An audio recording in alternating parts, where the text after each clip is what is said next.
ओम नमो भगवते वासुदेवाय। ओम नमो भगवते वासुदेवाय। ओम नमो भगवते वासुदेवाय। ओम नमो भगवते वासुदेवाय। ओम नमो भगवते वासुदेवाय। ओम नमो भगवते वासुदेवाय। ओम नमो भगवते वासुदेवाय। ओम नमो भगवते वासुदेवाय। ओम नमो भगवते वासुदेवाय। ओम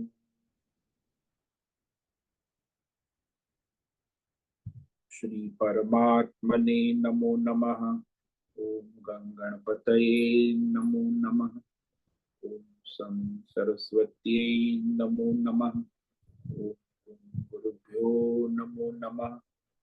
ओम सहनाववतु सहनौ भुनक्तु सह वीर्यं करवावहै तेजस्विनावधीतमस्तु मा विद्विषावहै। ओम शांति शांति शांति।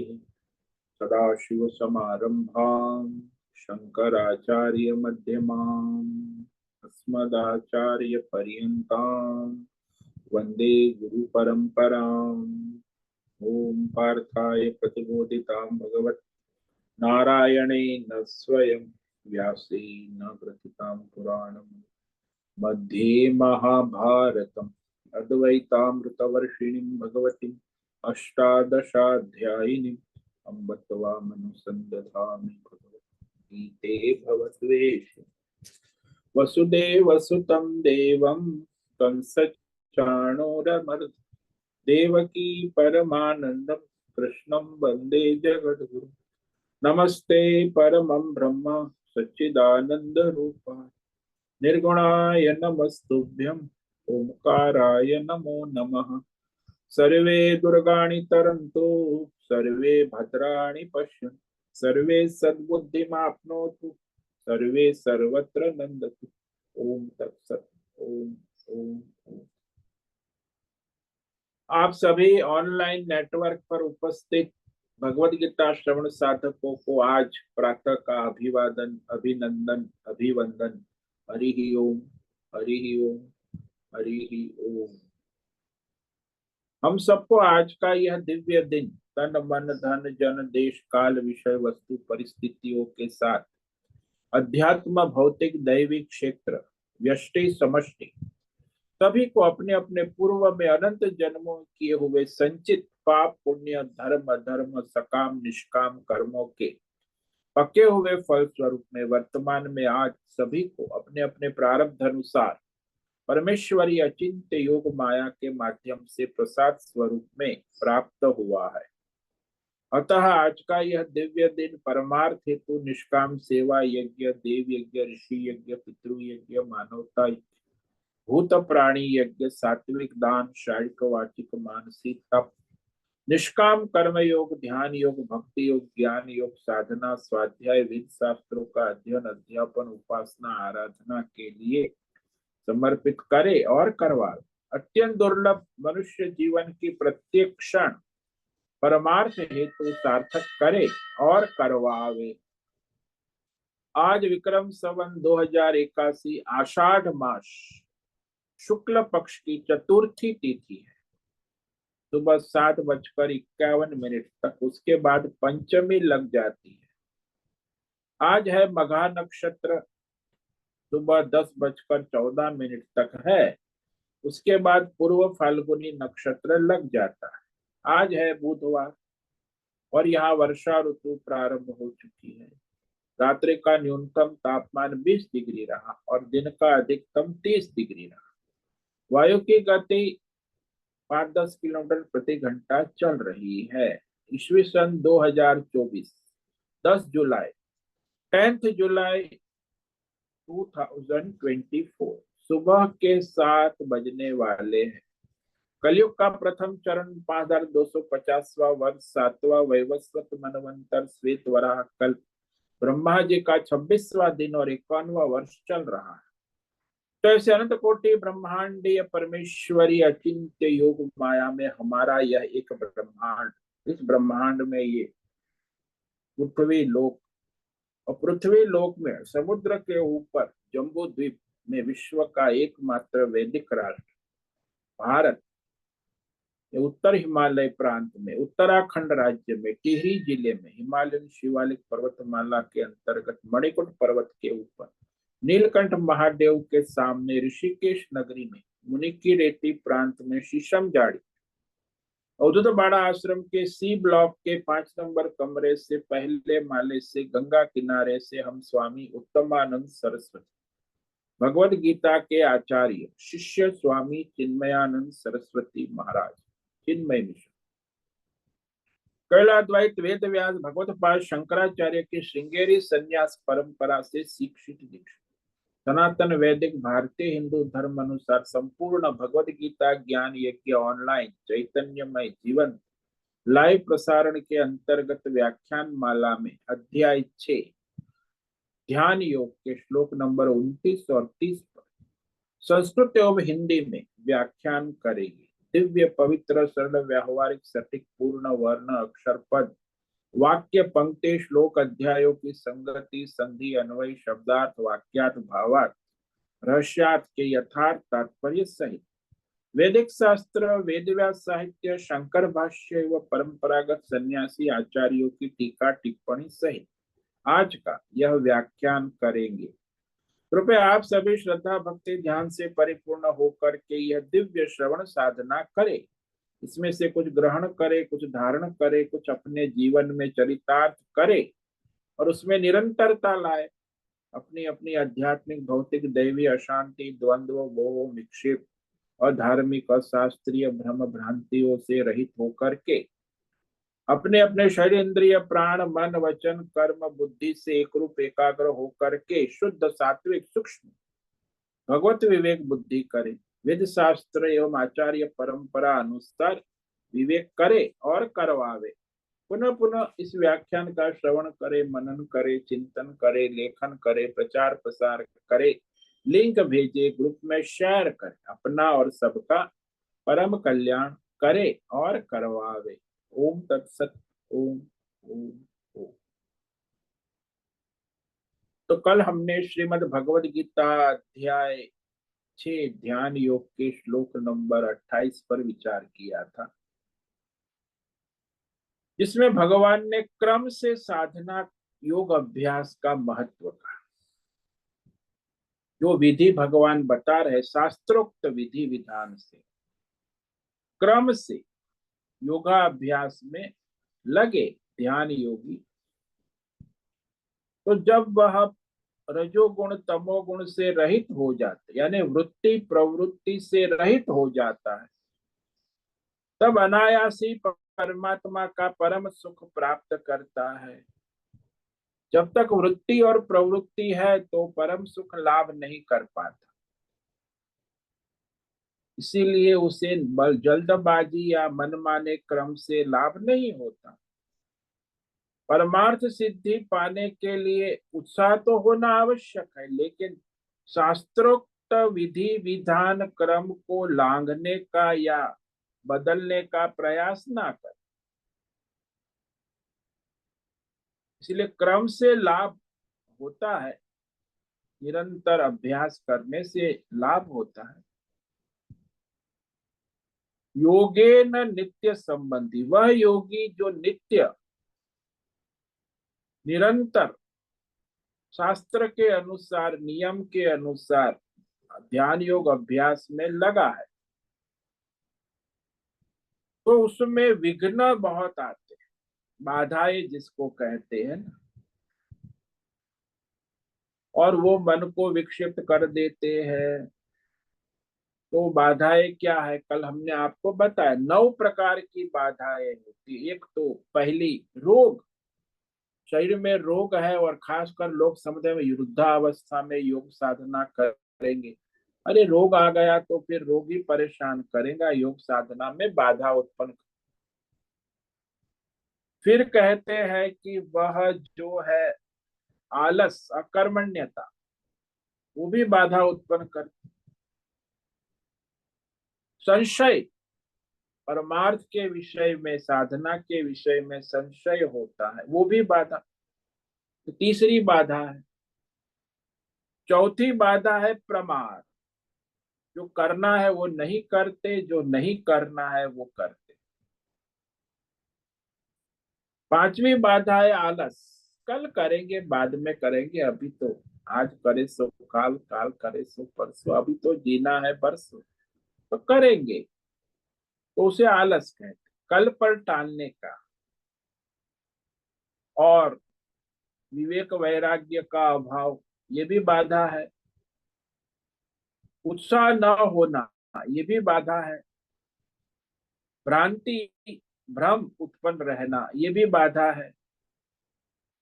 और व्यष्टि समष्टि द्वंद्व में मन विक्षिप्त होना, संसार के द्वंद्व, सांसारिक व्यष्टि समष्टि द्वंद्व, तो चंचलता विक्षिप्त हो जाती है, मन बुद्धि, तो फिर वो बाधा उत्पन्न करते।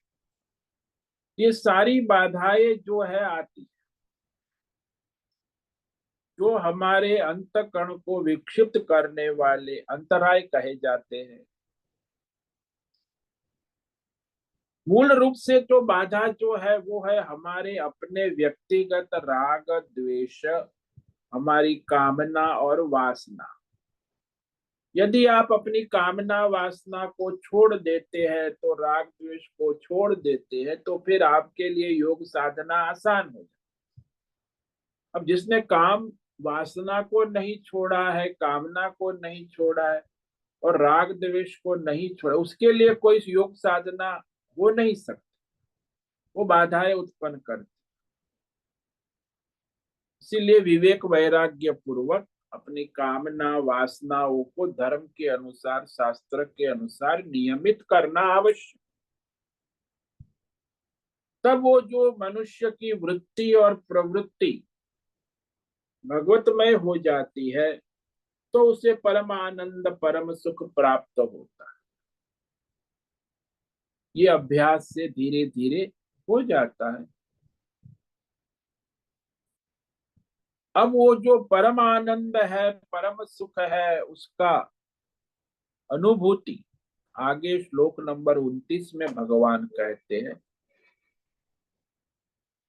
सर्वभूतस्थमात्मानं सर्वभूतानि चात्मनि ईक्षते योगयुक्तात्मा सर्वत्र समदर्शनः। सर्वभूतस्थमात्मानं सर्वभूतानि चात्मनि ईक्षते योगयुक्तात्मा सर्वत्र समदर्शनः। तो ध्यान योग की जो व्यवहार काल है, लौकिक व्यवहार, संसार के साथ जो व्यवहार काल, उसका स्वरूप निरूपण करते कि वो व्यवहार काल में उसकी स्थिति क्या होती है। ध्यान योग में जब वो स्थित है, तो व्यवहार काल की अवस्था का निरूपण इस श्लोक में भगवान ने किया कि जब वो सर्वव्यापी परमात्मा से एक रूप स्थित हो जाता है, तब सब में, सर्वत्र कहा, सदा सर्वत्र सब में समदर्शन, सम यानी साक्षी, भगवत दर्शन, सब में भगवत दर्शन करने लगता है। चाहे धर्मात्मा हो, अधर्मा, चोर हो, डाकू हो, सज्जन हो, दुर्जन हो, मूर्ख हो, विद्वान हो, घास का तिनका हो या ब्रह्मा विष्णु महेश हो, चींटी हो या पक्षी हो, कोई भी हो, सर्वत्र सदा सब में ईश्वर दर्शन करने लगता है, समदर्शन। तो ऐसा जो योगी है, वह परमात्मा को संपूर्ण, चींटी से लेके ब्रह्मा विष्णु महेश सब में स्थित, उपस्थित, और संपूर्ण प्राणियों में अपने आत्म स्वरूप से देखता है। सर्वभूतानि आत्मनिक है, सबको अपनी आत्मा रूप से देखता है। जैसे मनुष्य अपने आप के व्यवहार करता है, वैसे सभी प्राणियों से वो व्यवहार करता है।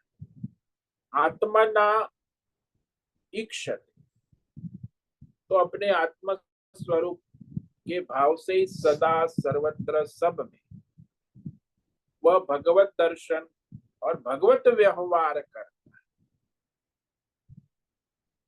अब ये भगवत व्यवहार में क्या होता है कि उसका भगवत व्यवहार तो होता है भगवत भाव, लेकिन जो वहां सामने है, जो भी प्राणी है, जीव है, ब्रह्मा से लेके चींटी तक, सब 84 लाख योनि, सब में परमात्मा के प्रतिबिंब को देखता है। जैसे मनुष्य दर्पण में सूर्य के प्रतिबिंब को देखता है, तालाब में सूर्य के प्रतिबिंब, सब अलग अलग उपाधि में अलग अलग प्रतिबिंब देखता है। जो जानता है कि सब नाम रूप उपाधि अलग है, सबके अंदर जो प्रतिबिंब है वो एक ही परमात्मा अंतर्यामी रूप से प्रतिबिंबित होकर उस जीवात्मा को प्रकाशित कर रहे हैं। ये जो एकत्व दर्शन है, भगवत दर्शन है, निरंतर बना रहता है। सर्वभूतस्थमात्मानि सर्वभूतानि च, यानी परमार्थ एकत्व तत्व ऐसा मंदिर में जाके पूजा पाठ नहीं होती है, उसकी सदा सर्वदा सर्वत्र सब में भगवत दृष्टि बन जाती। जैसे पुजारी होता है मंदिर में पूजा, उसकी भगवत दृष्टि अपने मूर्ति में मंदिर में होती है, सब जगह नहीं। तो यहाँ जो सर्व कह दिया भगवान ने, सभी भौतिक अध्यात्म दैव सभी पंच महाभूतात्मक विषय में केवल एक परमात्मा को ही देखता है, जानता है, अनुभव करता कि सभी भौतिक अध्यात्म दैव देश काल विषय में पंच महाभूतात्मक संसार में स्थित अंतरात्मा को अपनी परमात्मा रूप से देखता है, जानता है कि भाई सब भले भिन्न भिन्न हो, नाम रूप गुण दोष अलग अलग है, लेकिन सब में एक ही तत्व है। जैसे आप समुद्र किनारे चले जाओ तो जो तत्व ज्ञानी है उससे केवल जल तत्व का ही दर्शन होता है, लेकिन जो तत्व ज्ञानी नहीं है वो कहेगा कितना बड़ा समुद्र है, समुद्र में कितनी लहरें उछल रही है, लहरों में कितने बुदबुदे उत्पन्न फोम हो रहा है, वो सब कहेगा। क्यों कि हाँ भाई, आप जो बुदबुदे देख रहे हो, लहरें देख रहे हो, समुद्र है वो आंखों के लेकिन तत्वतः वहां वो कुछ नहीं है, केवल जल तत्व ही है। ये नाम रूप उपाधि काल्पनिक है, बुद्धि का भ्रम है, अज्ञान है। जल तत्व के अज्ञान से हमें समुद्र दिखता है, लहरें दिखती है, वैसे ही परमात्मा तत्व के अज्ञान से हमें ईश्वर दिखता है, जगत दिखता है, सारे जीव भिन्न भिन्न भिन्न भिन्न प्रतीत होते हैं, वास्तव में तो एक ही तत्व है। तो सारे जीव जगत ईश्वर में एक ही चैतन्य परमात्मा, एक रूप, एक जैसा, नित्य, सब में उपस्थित है, नित्य उपस्थित, ऐसा नहीं कि वो नहीं है। जैसे शरीर में स्थित हूं वैसे ही सारे प्राणी के अंदर भी मैं स्थित। एक शरीर ले लो कि देवदत्त, भगवान कहते जैसे देवदत्त के शरीर में अंतरात्मा रूप से उपस्थित हूं, ऐसे सभी चींटी से लेके ब्रह्मा विष्णु मैं सभी जीवों में अंतरात्मा रूप से नित्य उपस्थित रहता हूँ, इसलिए तो उनको उनके कर्मों के अनुसार चलाता। तो वह अव्यक्त चैतन्य परमात्मा ही एकमात्र परमार्थ स्वरूप है। दिखता नहीं है लेकिन करता सब कुछ है। जैसे आपको बिजली का करंट दिखता नहीं है आपके कमरे में, लेकिन वो बिजली का करंट है, सब कुछ कमरे के बल्ब, ट्यूबलाइट, पंखे, गीजर, टीवी उपकरण सभी को प्रकाशित करता है, संचालित करता है, चलाता है। करंट अव्यक्त है लेकिन सारे उपकरण व्यक्त हो रहे हैं, तो हम समझते हैं कि बल्ब जो है स्विच ऑन करने से चालू हो गए, स्विच ऑफ करने से चालू, और ऑन और ऑफ जो है वो बिजली के करंट के कारण। वैसे ही संसार ऑन ऑफ होता है, जीवात्मा ऑन ऑफ होते हैं। वो जीवात्मा का ऑन ऑफ होना और संसार प्रकृति का ऑन ऑफ होना, इसमें मुख्य जो है वो करंट है, परमात्मा का तत्व है। चाहे ब्रह्मा हो चाहे चींटी हो, सब में चैतन्य परमात्मा एक समान है। जैसे कहा ना कि चाहे बुदबुदा हो, चाहे लहर हो, चाहे समुद्र हो, सब में जल तत्व एक समान रूप में उपस्थित है। उसकी उपस्थिति में ही उनका अस्तित्व है, उसके बिना वो नहीं रह सकते। तो ऐसे वह चैतन्य परमात्मा सर्वत्र सदा सब में उपस्थित रहते हैं। जो भी सारा जगत है, भौतिक, अध्यात्म, दैव, देश, काल, विषय, सारा, उसमें एक परमात्मा सत रूप, चैतन्य रूप एक समान उपस्थित है।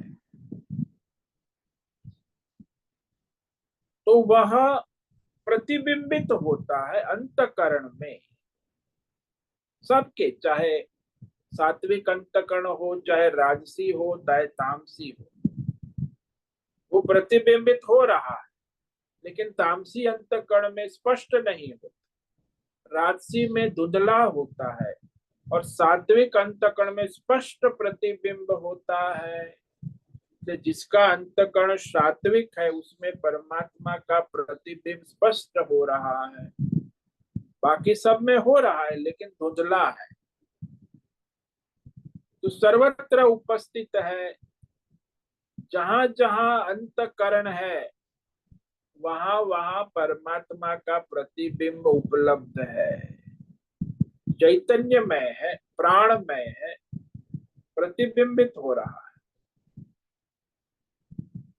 जैसे आपने दृष्टांत ले लो कि एक साथ में 100 दर्पण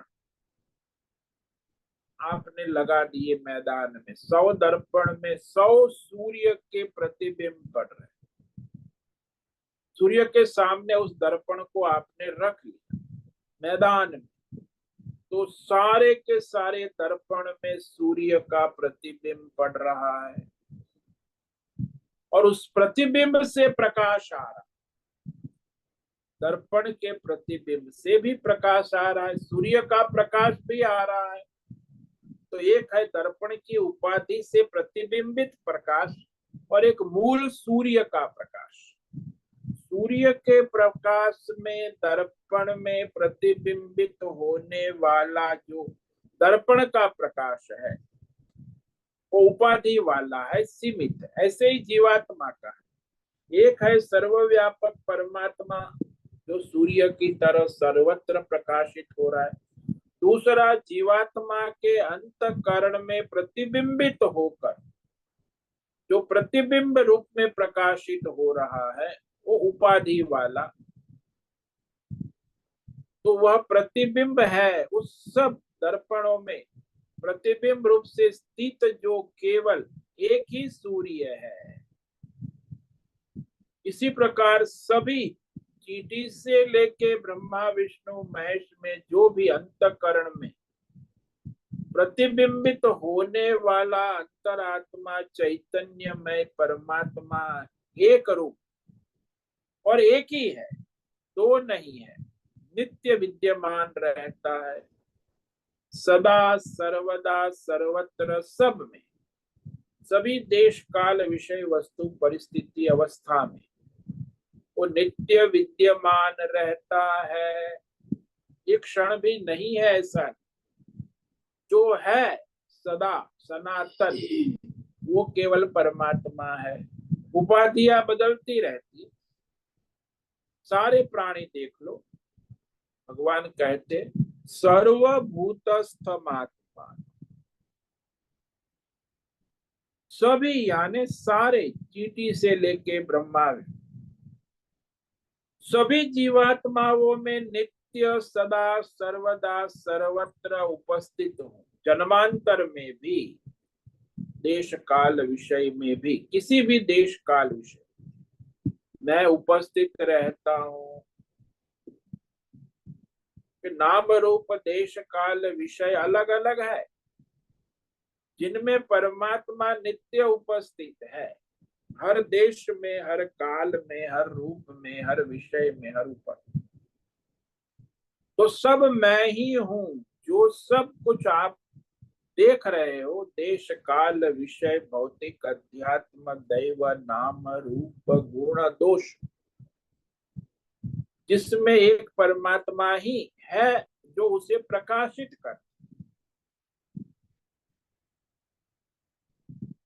तो अविवेक के कारण हमें परमात्मा नहीं दिखता और सब द्वंद्व दिखने लगते। जो द्वंद्व को मिटाने के लिए, भ्रम को मिटाने के लिए भगवान ने कहा आत्मनि सर्वभूतानि, आत्मनि सर्वभूतानि। तो मैं सभी के अंदर बाहर नित्य उपलब्ध, ऐसा सच्चिदानंद स्वरूप जिसके अंदर ही सारा संसार प्रतीत हो रहा है। जैसे जल में समुद्र लहरें बुदबुदे प्रतीत हो रहे हैं, जैसे आभूषण में आभूषण सोने में, सुवर्ण तत्व में आभूषण प्रतीत हो रहे, कल्पित हो रहे, ऐसे ही ये सारा संसार परमात्मा में कल्पित हो रहा है, प्रतीत हो रहा है, आभासित हो रहा है। चाहे स्थूल जगत हो, चाहे सूक्ष्म हो, चाहे अंतकरण हो, सूक्ष्म पंच महाभूत हो या स्थूल पंच, चाहे जड़ हो चाहे चेतन,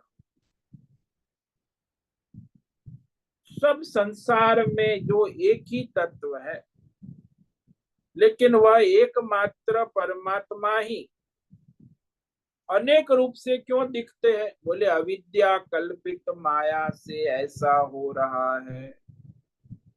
अविद्या कल्पित माया के कारण ही एक अनेक रूप में दिख रहा है, और फिर ज्ञान हो तो अनेक में एक तत्व दिखे। तो अज्ञान के कारण एक में अनेकत्व उत्पन्न हो जाता है, और आत्मज्ञान होने पर अनेकत्व में एकत्व आ जाता है। तो ये दो, अज्ञान और ज्ञान का कारण है। ज्ञान के कारण आपको अनेक दिखेंगे, और ज्ञान हो गया तो अनेक में आपको एक तत्व दिखेगा। ये सच्चिदानंद परमात्मा की महिमा है, लीला है। तो उसके अंदर बाहर सारा जड़ चेतन, सारा संसार कल्पित है। जो भी उपाधियां है, नाम रूप गुण दोष, सारी की सारी उसमें कल्पित है। उपाधि कल्पित होने के कारण वो सत्य नहीं है, असत्य है, मिथ्या है, उत्पत्ति स्थिति लय वाली है, आने जाने वाली। उपाधि कभी नित्य नहीं होती। जैसे आप रस्सी में कल्पित सांप को देखते हैं, तो सर्प जो वहां है नहीं, लेकिन कल्पित है, प्रतीत हो रहा है। घड़े के अंदर आकाश है, आकाश के अंदर घड़ा है, लेकिन वास्तव में वहां घटाकाश नहीं है, केवल आकाश ही। सब कुछ कल्पित है। आकाश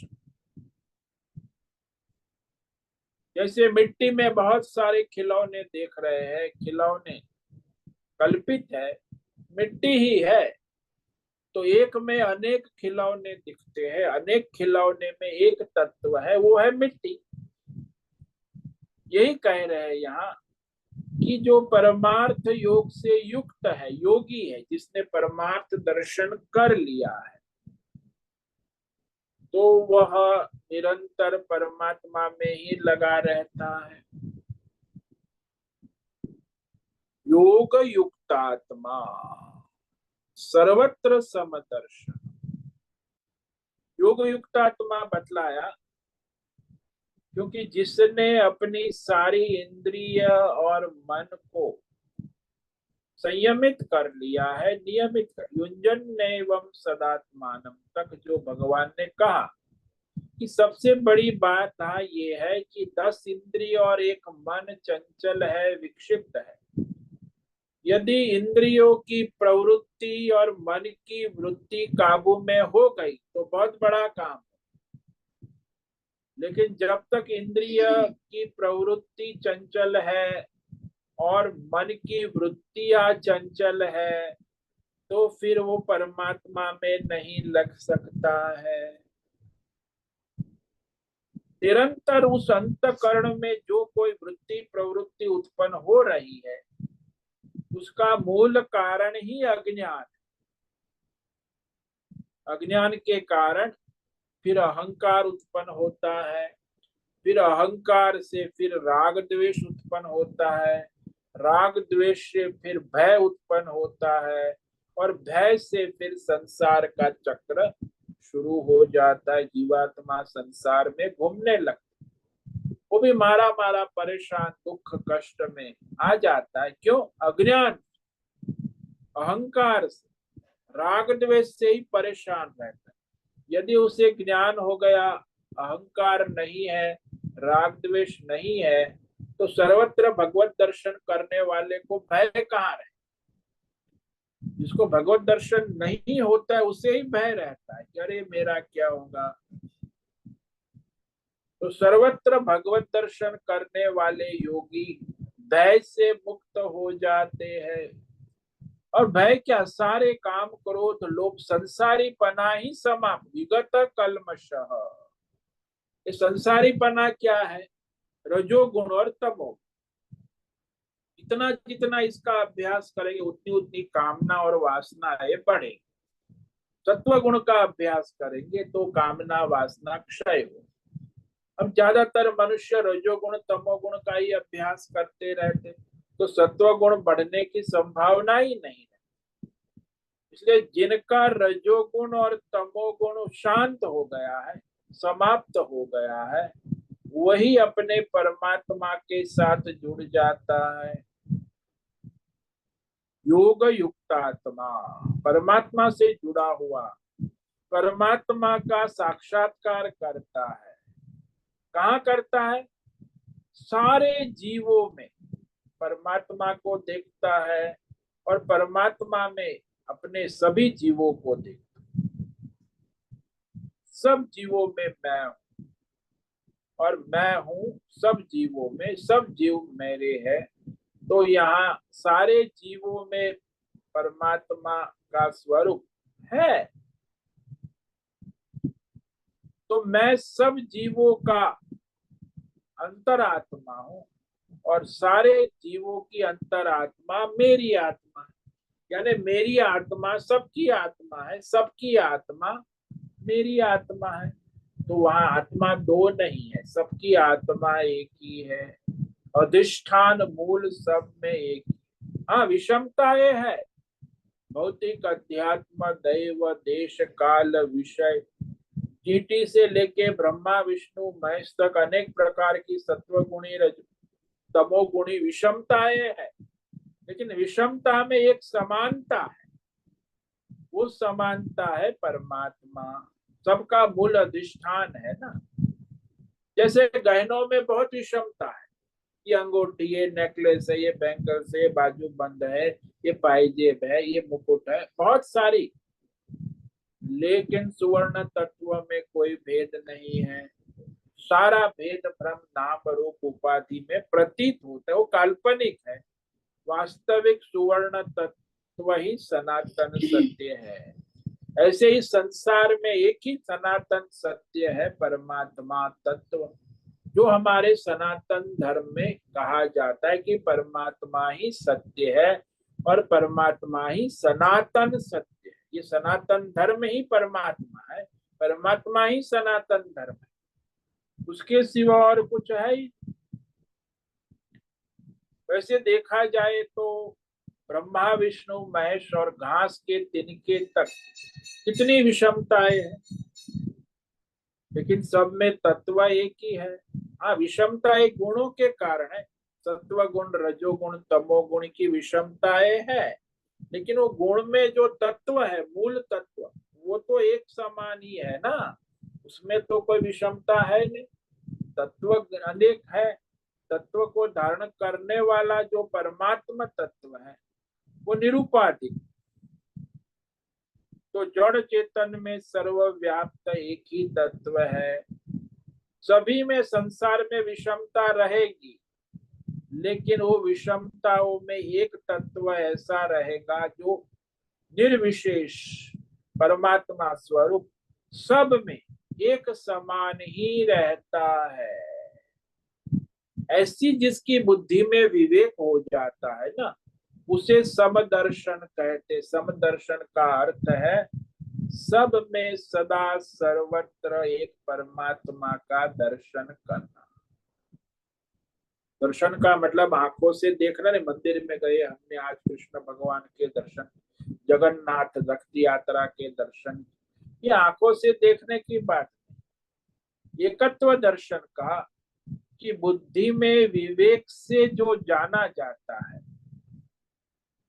जो सर्वत्र उपलब्ध है, उपस्थित। जैसे आपके कमरे में बिजली करंट जो है आपके वहां उपलब्ध है, उसी के द्वारा आपके पंखे ट्यूबलाइट गीजर बल्ब सब जो है अपनी अपनी उपाधि के अनुसार प्रकाशित हो रहे हैं। यदि बिजली का करंट नहीं है तो आपके सारे उपकरण जड़ हो जाएंगे, कोई कार्य कर नहीं सकेंगे। तो इस तरह सारी उपाधियां परमात्मा में कल्पित है और मैं परमात्मा सब उपाधियों के अंदर कल्पित हूं। देखो दोनों में बात समझ। सारी उपाधियां परमात्मा में कल्पित है और परमात्मा में सारी उपाधि। तो उपाधियों में लोग परमात्मा को कल्पित मानते, लेकिन कल्पित नहीं है, परमात्मा वास्तविक है। तो आत्मा एकत्व दर्शन कैसे होता है, ये भगवान आगे श्लोक नंबर 30 में कहते हैं। तो सर्वत्र परमात्मा दर्शन उसे निरंतर सदा सर्वदा सब में होता है, वो कैसे? तो ये आगे के श्लोक नंबर 30 में भगवान कह रहे हैं, यो मां पश्यति सर्वत्र सर्वं च मयि पश्यति तस्याहं न प्रणश्यामि स च मे न प्रणश्यति। अब भगवान कहते यो माम सर्वत्र पश्य, यह सर्वत्र माम पश्य। सर्वत्र यानी सदा सब में, भौतिक अध्यात्म दैव जीव जगत ईश्वर, सबका मतलब सब, देश काल विषय सब। तो जो मनुष्य संपूर्ण संसार में सब में माम पश्यति, आत्मस्वरूप परमात्मा नारायण को व्यापक देखता है, सर्वव्यापक, सबके अंदर ओतप्रोत, यानी कम ज्यादा भी नहीं। जैसे बुदबुदे में, लहरों में, समुद्र में जल तत्व ओतप्रोत है। जल तत्व कम ज्यादा किसी में नहीं है, बुदबुदे में भी है, लहरों में भी है, सब। ऐसे ही जीव जगत ईश्वर देवी देवता देश काल विषय सब में परमात्मा व्यापक यानी ओतप्रोत पश्यति, जानता है, देखता है। कि परमात्मा ओतप्रोत, उसी के द्वारा सब प्रकाशित हो रहा है।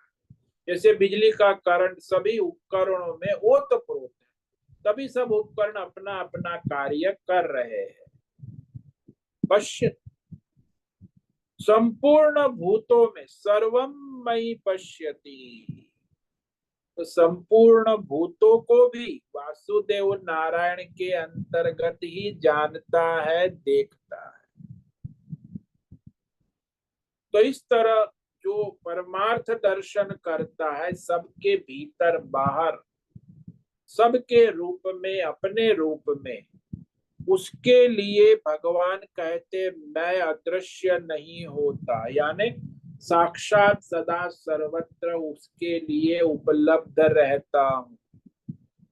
वो अज्ञान से ही अदृश्य होता है ना, ज्ञान से तो दृश्य हो जाता है, साक्षात हो जाता है।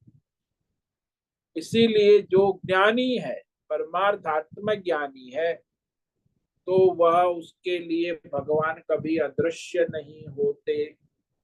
सच में न प्रणश्यति, और वो आत्मज्ञानी मेरे लिए अदृश्य नहीं होता, यानी आत्मज्ञानी को परमात्मा और परमात्मा को आत्मज्ञानी नित्य एक रूप रहते हैं, सदा सर्वदा सब में नित्य उपस्थित, यानी कभी परमात्मा अनुपस्थित नहीं होते।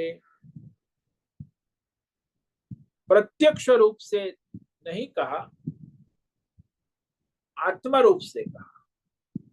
जैसे आप देखते हो कि संसार में एकत्व देखने वाला कि है वह मैं हूं, वह मैं हूं, वह मेरा है, वैसे एकत्व संसार में आप देखते हो कि माता पिता को अपने संतानों में एकत्व देखा जाता है, मित्रों में भी एकत्व देखा जाता है, पति पत्नी में भी एकत्व देखा जाता है।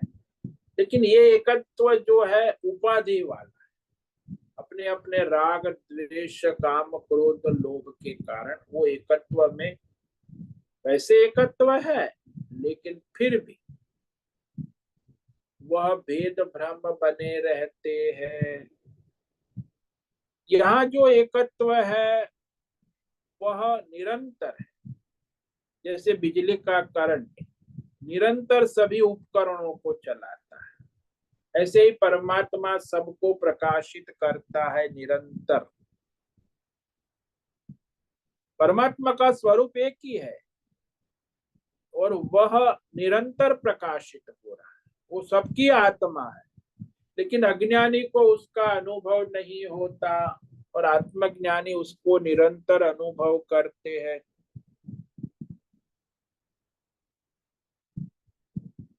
तो जैसे अज्ञानी मनुष्य है देवदत्त, देवदत्त में अहंकार होता है कि मैंने ये किया, मैंने वो किया, मैं ये करूंगा, मैं वो।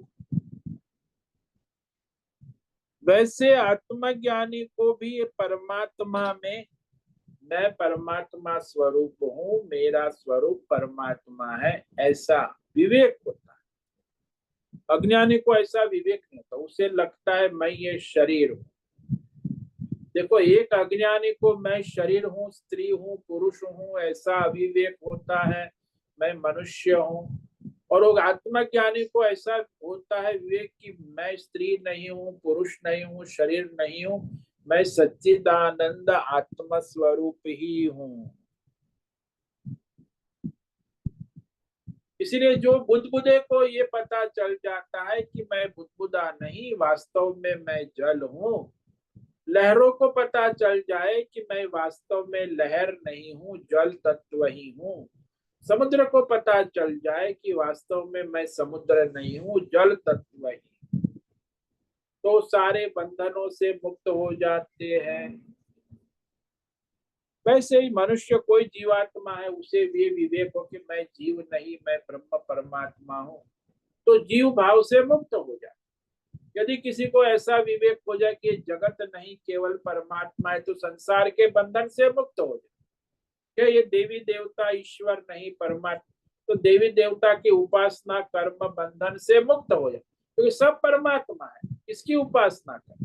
कौन देवी देवता की, ईश्वर की उपासना, उपासना का कोई प्रयोजन ही नहीं रहता जब सब परमात्मा है।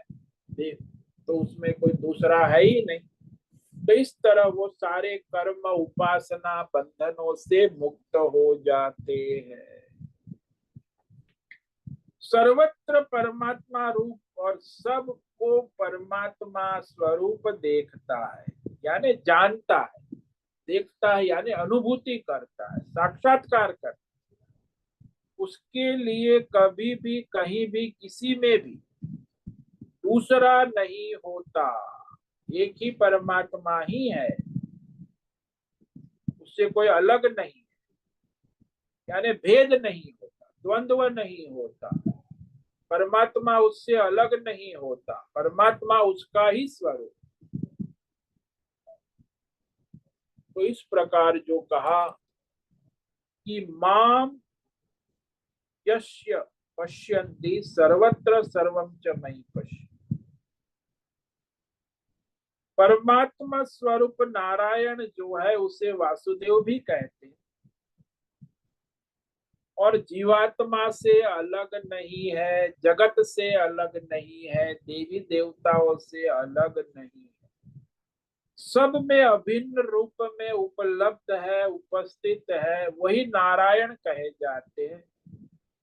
वो ब्रह्मा भी वो है, विष्णु भी वो है, शिव भी वो है, जीव भी वो है, जगत भी वो। त्वं ब्रह्मा त्वं विष्णु त्वं रुद्र त्वं अग्नि त्वं वायु त्वं सूर्य त्वं चंद्रमा ब्रह्म भूर्भुवः स्वरो। तो नारायण, सब नारायण परमात्मा का ही स्वरूप।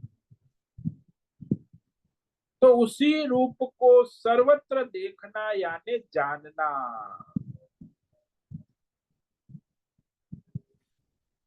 तो पिछले श्लोक का ही यहाँ फिर अनुवाद किया जाता है कि जो मुझ परमात्मा को सब भूतों में, सब प्राणियों में आत्मा रूप से देखता है, ब्रह्मा से लेके चींटी तक, तिनके तक, सबको सर्वात्मा आत्मा रूप जो नारायण स्वरूप से एक रूप देखता है, उसमें ही पश्यन्ति यानी अनुभव करता है, देखता है। आत्मा एकत्वदर्शी कहा गया, आत्मा के एकत्व का दर्शन करता है। तस्य हम न प्रणश्यामि, उसके लिए परमेश्वर कभी अदृष्ट नहीं होता, नष्ट नहीं होता, नशन अदर्शने, तो उसका नित्य दर्शन बना रहे। कभी भी मैं उसके अलग नहीं, तो उसे मंदिर दर्शन जाने की जरूरत नहीं, तो जहां देखे वहां सब परमात्मा ही परमात्मा।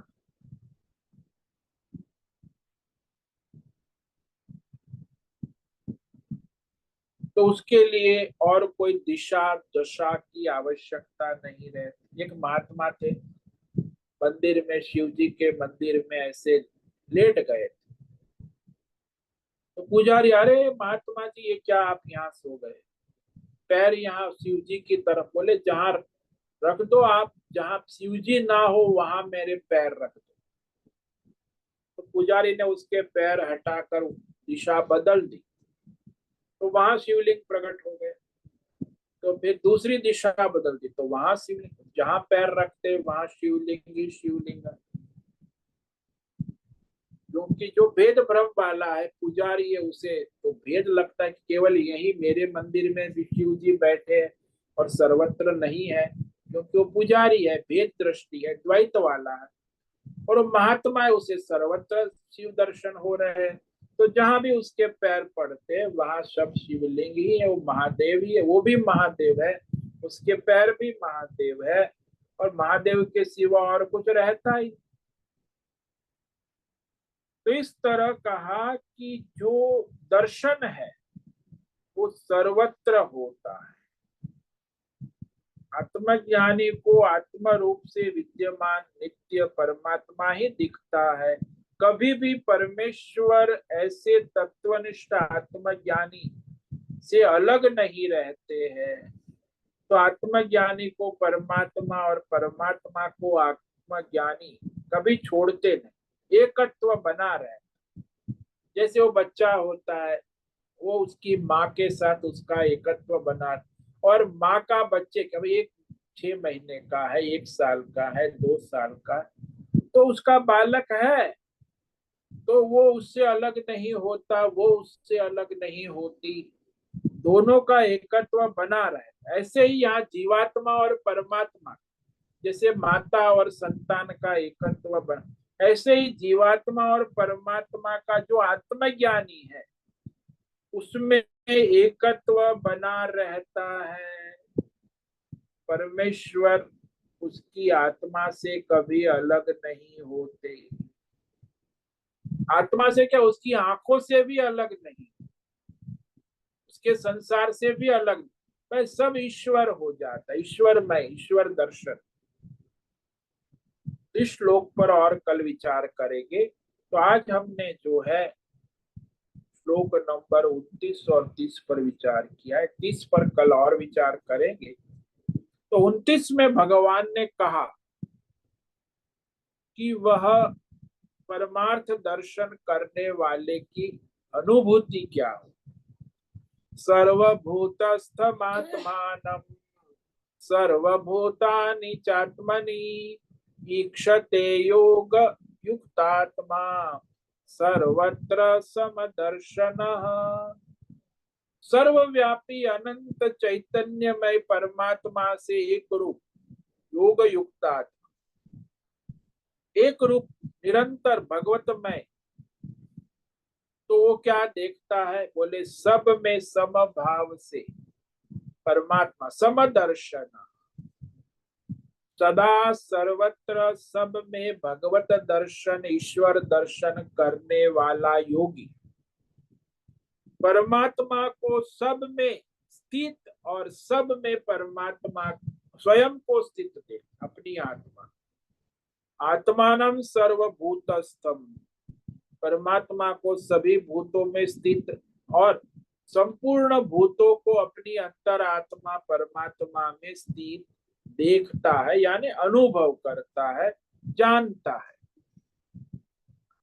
ये कह दिया। उसी के अनुसंधान में और कहा भगवान ने, यो माम पश्यति सर्वत्र सर्वं च मयि पश्यति तस्याहं न प्रणश्यामि स च मे न प्रणश्यति। यो माम पश्यति, जो सदा सर्वदा सर्वत्र मुझ परमात्मा को सब में, देश काल विषय वस्तु व्यक्ति पर सब में परमात्मा स्वरूप देखता है, उसके लिए कभी भी कहीं भी किसी में भी मैं उससे अलग नहीं होता, न वो मुझसे अलग होता, यानी एकत्व नित्य बना रहता है। ओम नमो नारायणाय, ओम नमो नारायणाय, ओम नमो नारायणाय, ओम नमो नारायणाय, ओम नमो नारायणाय। कायेन वाचा मनसेन्द्रियैर्वा बुद्ध्यात्मना वा प्रकृते स्वभावात् करोमि यद्यत् सकलं परस्मै नारायणायेति समर्पयामि। ओम सर्वे भवन्तु सुखिनः, सर्वे सन्तु निरामयाः, सर्वे भद्राणि पश्यन्तु, मा कश्चित् दुःखमाप्नुयात्। अस्तु मा सद्गमय, तमसो मा ज्योतिर्गमय, मृत्योर्मामृतंगमय। ओम पूर्णमद पूर्णमिदं पूर्णात् पूर्णमुदच्यते पूर्णस्य पूर्णमादाय पूर्णमेवावशिष्यते। ओम शांति शांति शांति। शंकरं शंकराचार्यं केशवं बादरायणं सूत्र भाष्य कृतो वंदे भगवन्तौ पुनः पुनः। ईश्वरो गुरुरात्मेति मूर्तिभेद विभाग व्योमवद्व्याप्तदेहाय दक्षिणामूर्तये नमो। ओम गुरुभ्यो नमो नमः। ओम तत्सत्। ब्रह्मार्पणमस्तु। ओम ओम।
अभी समय है, किसी साधक को कोई प्रश्न है पूछ सकते हैं।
ठीक है, आज उपस्थित है प्रकाश आनंद दोषा होस्ट है, भद्रेश को होस्ट है, अनुराधा जेके, आरती जादव, आशा कोटक, बीना, सीवी कुमार, इला जोशी, जयंती पांडा, ज्योति धूमल, लीलावती बड़ेकर, मेधा जोशी, मीरा उच्चिल, मीनाक्षी काले, मोहन, नैना पुरोहित, निकिता पटेल, पंकज भट्ट, पृथ्वीराज मालव, संजीवनी, श्रीरंग रानडे, सुचिता पाटिल, सुनील ठाकुर, तुषार चौधरी, उर्वशी और उषा मेनन।